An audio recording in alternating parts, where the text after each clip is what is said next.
Dorine P from Georgia.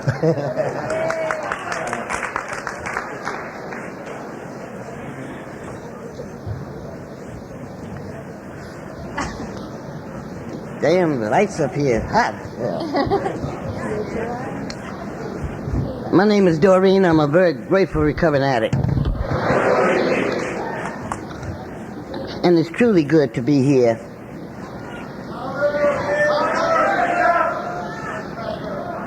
Talk up. Y'all better ask me not to go to sleep.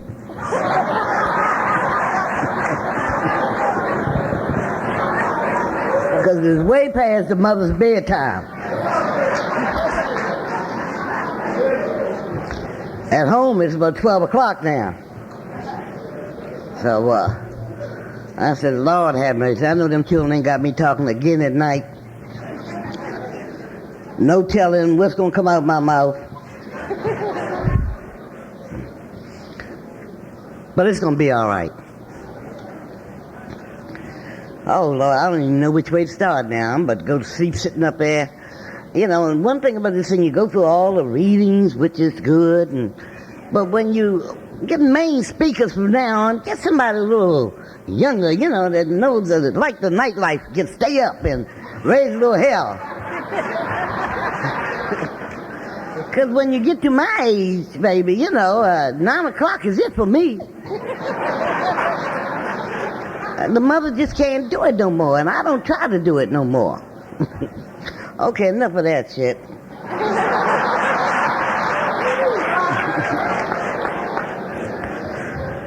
Okay, to give you a little bit about myself. I stopped using hard drugs back in June of '68.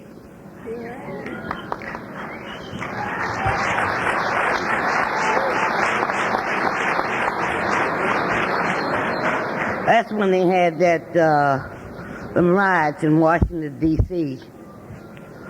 when Martin Luther King got killed. But what happened is that I stopped using. I wanted a new way of life. I didn't know how to begin to get myself together. I have tried on numerous occasions going in and out of detox, trying to get myself straight. But when I come back out, I did not know what to do with myself. So here I was, back in the same thing again.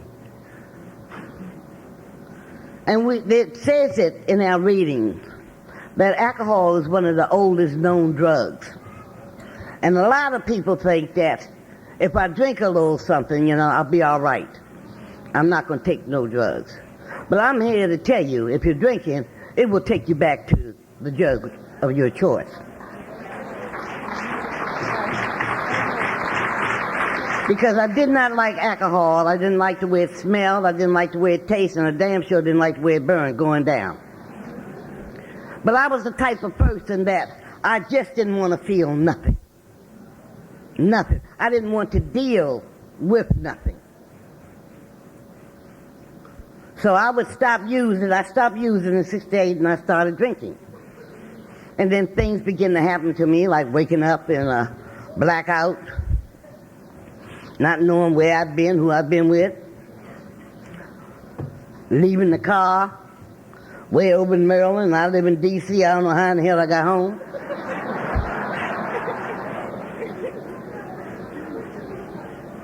And I said to myself, Lord, something has got to happen behind this. And I was scared to death. Because like I said, I've tried on numerous occasions to try to get my life together. And I'm also mentioning this too because in D.C. at that time we did not have NA, Narcotic Anonymous. And I happened to run into a fellow that I knew that was in the other fellowship. And he looked good.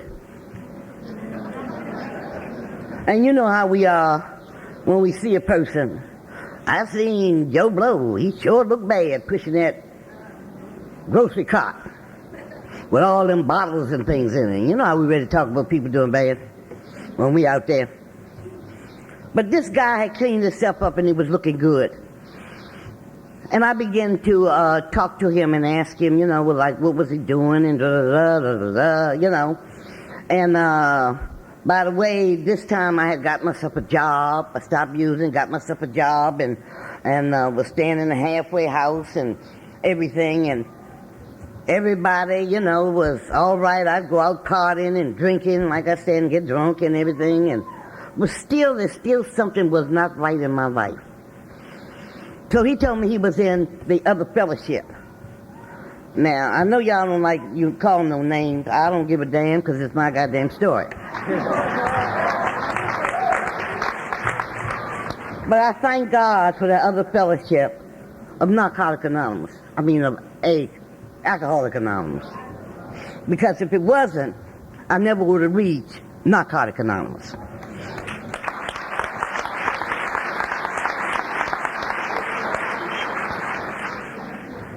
And if I've offended somebody, tough. Deal with it, goddammit. Anyway, we didn't have any meetings, NA meetings in D.C., but we had a drug group, was up at the VA hospital where my girl, Carmelita, was working. And I think I had been in the AA program for about 2 years then. And they said they had a drug meeting up there. I said, well, let me go up there and see what's going on, you know. So when I went up there to the VA hospital, what happened was the lights was bright and all over. Everything was just shining down and people was talking all in the hall. When they said time for the meeting, everybody went in the room, and they cut all the damn lights out. And it was just a little lamp sitting on the table. So when people talk, thank you, baby. When people talk, you have to do like this. And I felt very uncomfortable in there, you know, because I had come out of the dark into the light in the other fellowship meeting. And I said, well, I don't care too much for this here, damn, you know. Anyway, after the meeting was over, they had some literature. And so one of the piece of literature they had was the little white book. You know that. And I picked the white book up and took it home with me. And I began to start reading that little white book. And I liked everything I was reading in that book. And I talked to Carmelita, and I talked to Tony in D.C. at that time. So Tony and I, we got together, and we called out here to California, and we talked to Jimmy K. And Jimmy K sent us a starter's kit. And that's when we really started Narcotic Anonymous in D.C.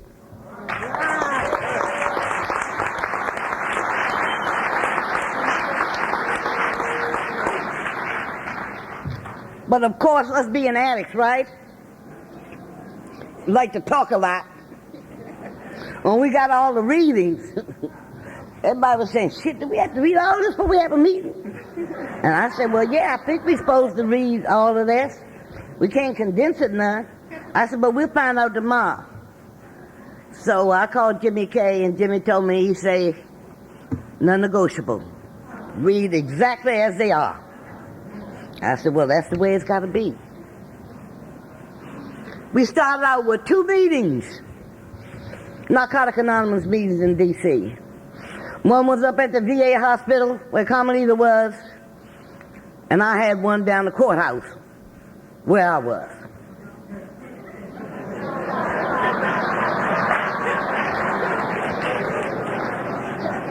Now I think they got over 100 or 200 some meetings going on in D.C. now.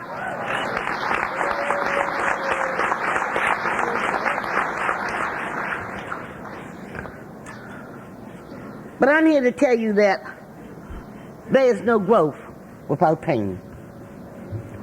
And the only way out of this thing is that you got to go through it. There is no easy way around this thing. And it has not been easy for me to keep the focus on me and get to know this woman standing right here.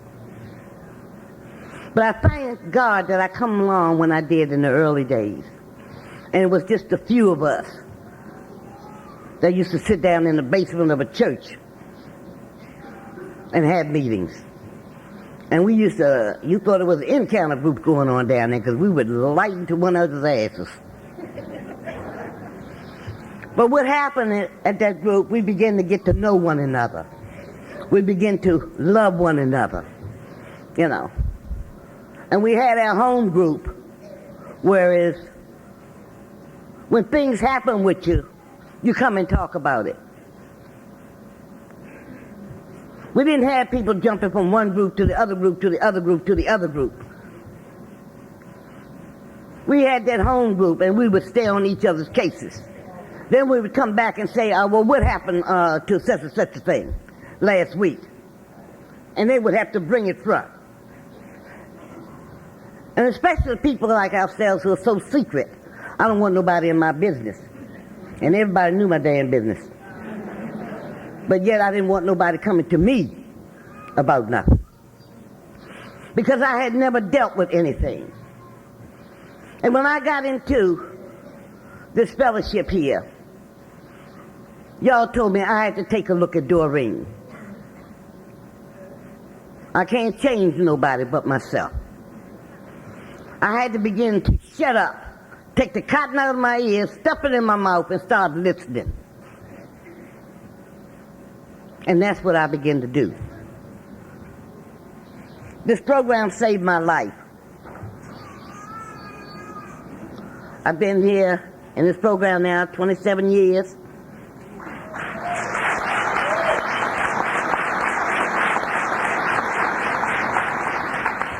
But I want you to know I just got today. And that's what God gives me each day. I've lost a lot of good friends and people since I've been in this fellowship. One of my sponsees died out here a few years ago, Tina T. One of my babies. Dot T. A lot of the old divas I called have passed on that I come up with. And I thank God for them women.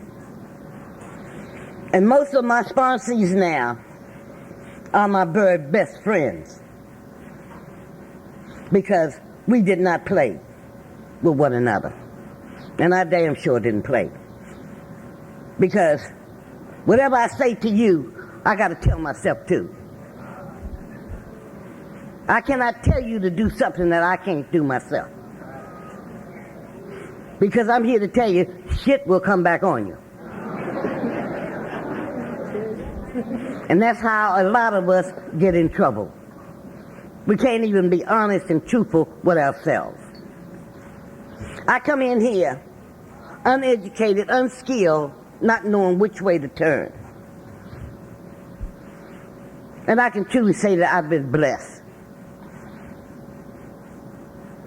After I was in here a year, I had to leave my husband. Because we were not about the same things. He was still doing his thing and I was trying to do mine. And I had to make a decision. And I made that decision to leave. And I told him that I was going. I had a husband who was a very arrogant sucker. He said, "You gonna leave me?" I said, "Yeah, I got to go."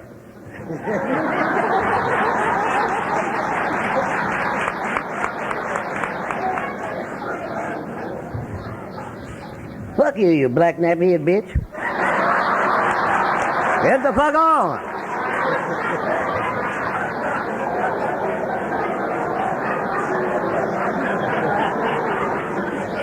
And I was a lady that didn't take no shit off of nobody. Still don't, as far as that's concerned. But I looked at him and I said, "Black, yes I am, honey. Nappy head, you told the truth. But now when you say holier than thou, you done put me on a pedestal. I said, I want to thank you for looking at me other eyes like I'm so holy than now, because I'm gone. And I left my husband.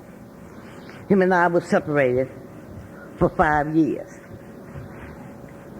But I continued to work on Dorine and do what I had to do for Dorine. Don't tell me what can't happen for me. I've had all kinds of miracles that happened for me since I've been in this program. I had a job working in an aftercare center. And from that job, I got another job working as a federal parole officer.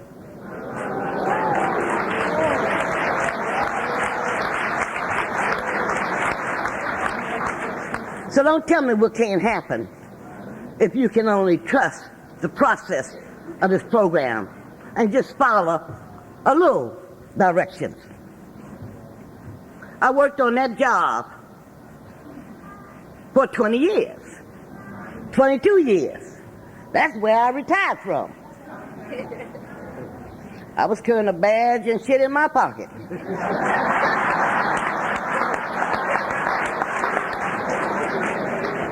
So I don't want to hear about what you can't do. Because you can do anything you want to do if you put your heart to it.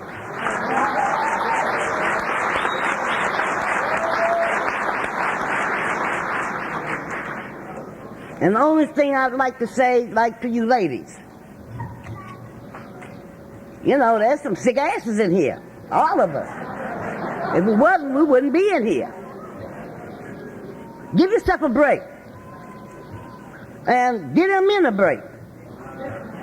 Because why in the hell you think they're sitting in this room if they wasn't sick as hell? And the same thing with you ladies. Men, give these ladies a break.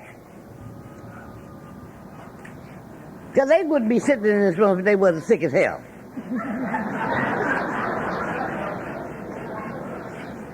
One had to get to know oneself. And see, there was a lot of things about me that I didn't like. And there was a lot of things that I had to take a look at by myself.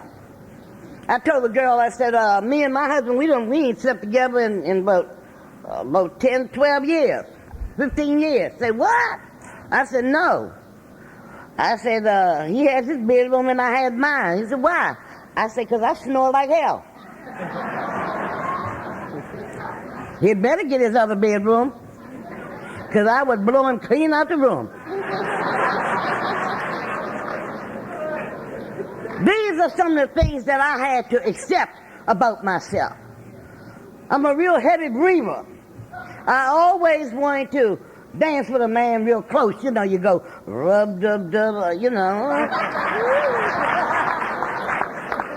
But if I did, he'd swear I was having an orgasm out on the floor.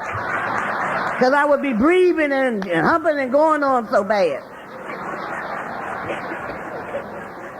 But I'm saying all this to say that these are things that I had to accept about myself.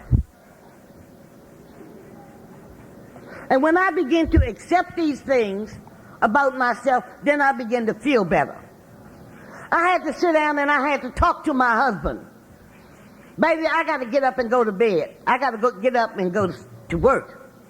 I said, there's no such thing you keep waking up and sitting on the side of the bed. We got 2 bedrooms here. Why don't you take the other bedroom? Well, give me some rest and you get you some rest. He said, for real, baby? I said, yeah. You don't mind? I said, no. He jumped up, running to the other bedroom, closed the door.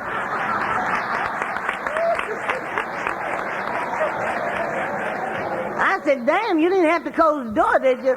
He said, baby, you don't know.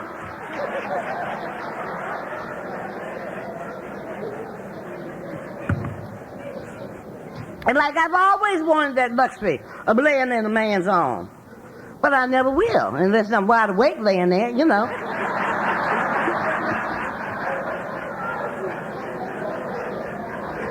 And I'm saying all this because these are things that we have to accept about ourselves.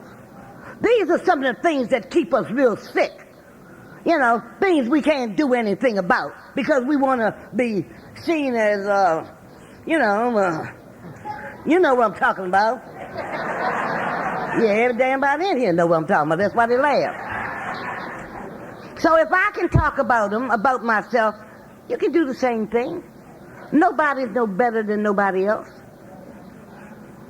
I got in here and I began to start working on Dorine. Not Lottie Dottie and every goddamn body. And I said what I had to say, and I kept going. I had a job that I had to do.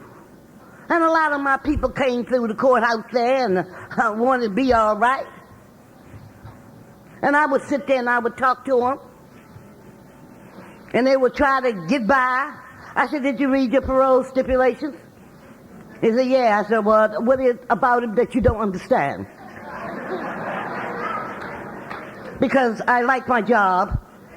I like the money I have in the bank. I like my car. I like my bank account. And I want you to still keep acting crazy so I can keep my goddamn job. So, of course, you know what kind of name I got. I didn't give a shit. Because I found out they talked about Jesus Christ, and he died to save us all. And that's where I am today. Like I said, I left my husband and we were separated for 5 years. You can't tell me what can't happen if you truly believe and get in here and do what you got to do. My husband come in this fellowship. He had 12 years clean when he died.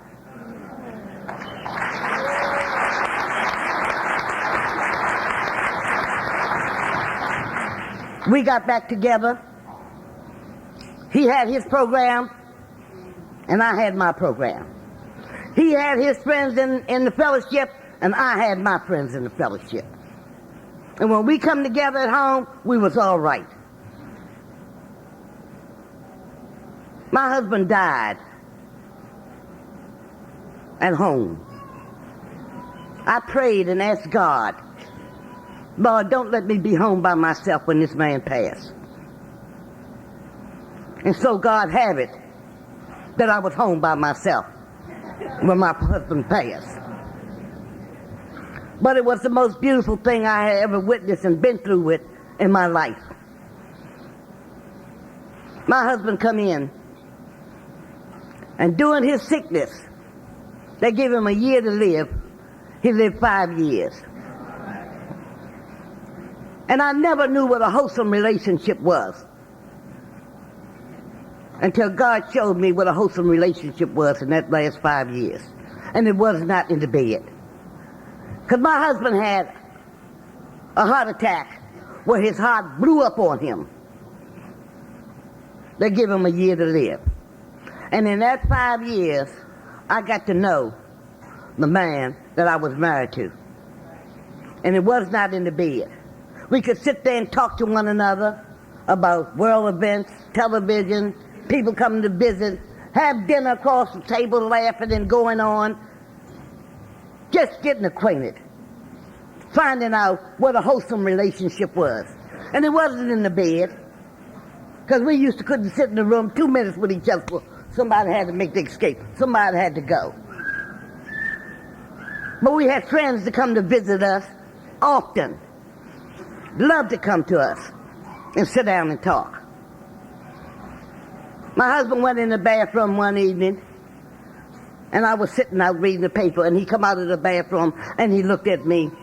He said, baby, why does it take us so long before we get this thing? I said, baby, we get it in God's time, not in yours.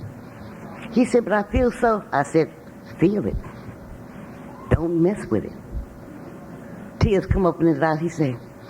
I said, just let go. And he rushed back in the bathroom. And when he rushed back in the bathroom, I said, thank you. I sat back. My husband come in and looked at me, shook his head, went back out the door, come back in the door, sit on the couch, and just kept staring at me. Every now and then he'd look around me, and he'd come back. And I looked at him. I said, baby, you okay? And he looked at me, he wouldn't say nothing. I said, baby, are you okay? He looked up at me, and all he could say was, he was trying to say my name. And something hit me right in my heart. And I went over to him, I kissed him in his eyes, his lips, his nose, all around his face. And I said, baby, it's going to be all right. Don't you worry about a thing. He was trying to talk. I said, it's okay. I want you to go here. Go in peace. Because God loves you. So you just go in peace. I said, don't worry about me. Because I'm going to be all right too. And he just fell right on over and died there. I got on my knees and said a prayer. Thank God that I was there. Thank God that it was nobody but him and I. Thank God for the passing that he's had. You know, every day I get up now, I thank God for all. You know, a lot of times we be traveling and going so fast that we just don't take time out to just think about where we was to where we at now.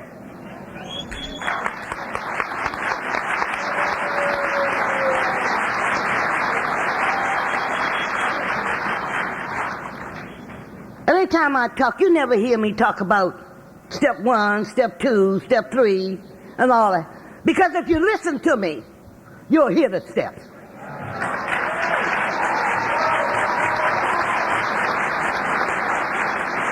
I didn't come in here to win no popularity contest with you to let you know that I know the steps and the readings and all that. I may start reading something and say, oh, well, yeah, and forget. I'm 66 years old.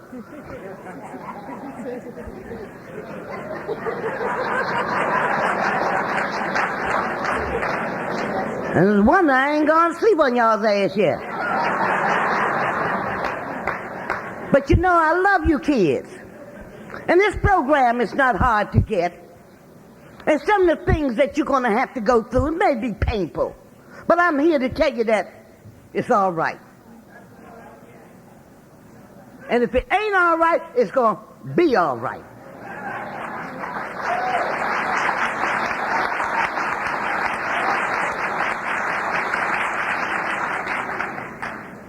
I got people in here that I love to death. Michael, Carmelita, and Yo-Ho, and Ho-Ho, and every goddamn body.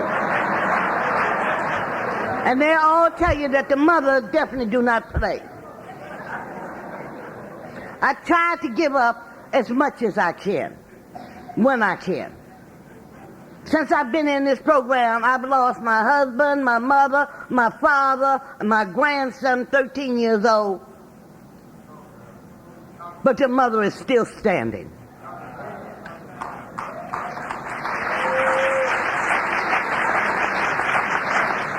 I heard 2 dynamite young ladies this evening.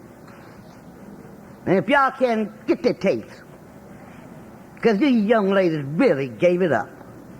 I hadn't heard young ladies talk like that in so long that they really gave it up. And they wasn't talking about their ass. They man. I mean, they gave up some solid concrete stuff. I heard my man from Chicago did his thing. I'm going to get his tape. Y'all know I used to live in Washington, but I moved to Georgia when I retired. So I worked on that federal government job for over 23 years, long enough to retire. And tell you mothers about these kids, especially them kids you have some problems with once you get yourself together. You got to stand firm with them kids.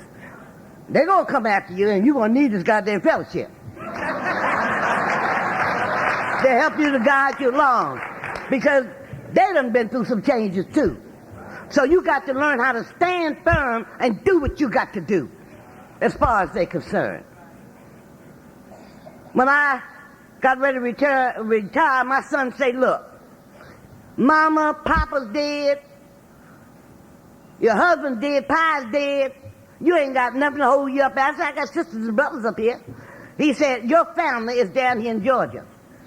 I said, but damn, I want to go down in the goddamn Georgia. And where they live at, you can't see nothing but lightning bugs at night. You can't even see the road behind you. I did not want to go down there in Georgia. But on the day I retired, he was right up at my retirement party and said, come on, let's go. And came and packed my shit up, and we headed down the road. I got down there to Georgia, and I said, Lord, what do I want to do down here in this country?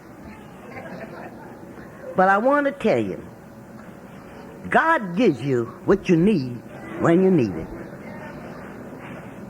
So I'm down there in the boonies now, and I love it. I can't wait to get back home when I come out. I got me an NA family, and I'm telling you, them kids, just like y'all, they ride 2 or 3 hours getting to a meeting all around the state of Georgia. And I love it down there. And I have learned the art of relaxing. Nothing bothers me. And if you come down there and you come down there to see me, fine. But don't expect to do a goddamn thing.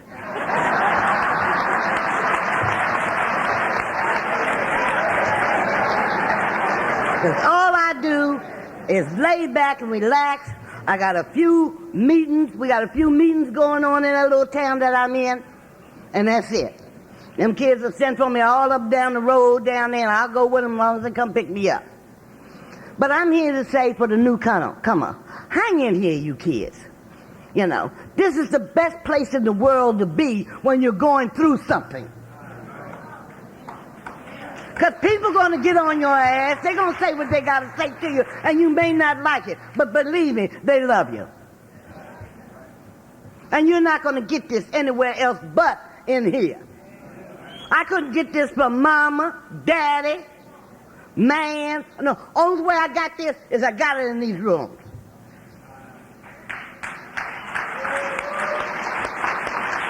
And Carmelita and them will tell you, I do not take any shit. Or for nobody. My life is an open book, so it's nothing that you can come to me and say to make me back up. If it ain't right. Because I know. And when you know, that you know, that you know, that you know, that you know, that you know, that you know, you better know an ass, and I know today.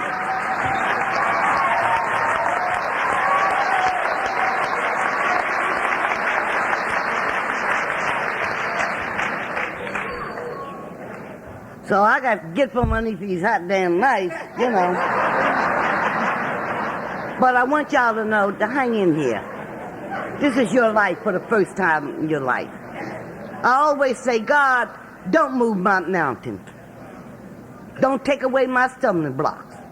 But just give me the strength to continue to climb. There are going to be some hard days, but look at all the shoulders you can lay on. They put Meat, Shack, and Bendico, whoever they was, in the fire. But they say 3 went in, but 4 came out. Thank you. All you got to do is start believing and knowing that it's going to be all right. And I guarantee you that it will be all right. You heard me say the loves are lost. I have died and come back here. So God got me here for a reason. And as long as I got breath in my body, I'm going to be out here for you kids. But now don't come to me with no shit, because I'm going to tell you like it is. And if I hurt your feelings, good. Because that tells me that you're going to do something. Or stay the hell away from me. Well, girl said, I need a sponsor. Can I be your sponsor? I said, but I know you got too many sponsors. My sponsors do not worry me. Because they're doing what they're supposed to do. Now, if they got shit, they're going to wrestle with it and play with it and deal with it. When I get somebody say, did you hear what so-and-so said, such? I said, no, I didn't hear that. You know. Oh, well, she probably get in touch with me. Well, when they do get in touch with me, you know what happened? I said, what, baby? so-and-so happened, so-and-so, but I did. Hey, you what? I did. It's already resolved. Because she knows she come this way with it, what's going to happen? Get dead on her ass. God did not leave away from the universe and say, Dorine, you in charge of nothing. So when I found out that, I gave the whole universe back to him. Ain't no big eyes and little me's. We're just here trying to find a new way of life. Trying to love one another, share with one another, be with one another. And if a dope fiend like me can do it, I know y'all can do it too. So don't be afraid to go through a little pain, because there is no growth without pain. And it's getting so hot, I'm going to leave y'all with this. Nobody but you and me. Nobody but you can make me happy. Oh yes, you heal me too. When I was in trouble, you brought me through. Nobody but you and me. Nobody but you. No, nobody but you and me. Nobody but you can make me happy. Oh yes, you heal me too. When I was in trouble, you brought me through. Nobody but you, Eddie. Nobody but you who stopped my wounded heart from crying. Nobody but you and me. Nobody but you. No, nobody but you and me. Nobody but you can make me happy. Oh yes, you heal me too. When I was in trouble, you brought me through. Nobody but you, Eddie. Nobody but you. Love y'all.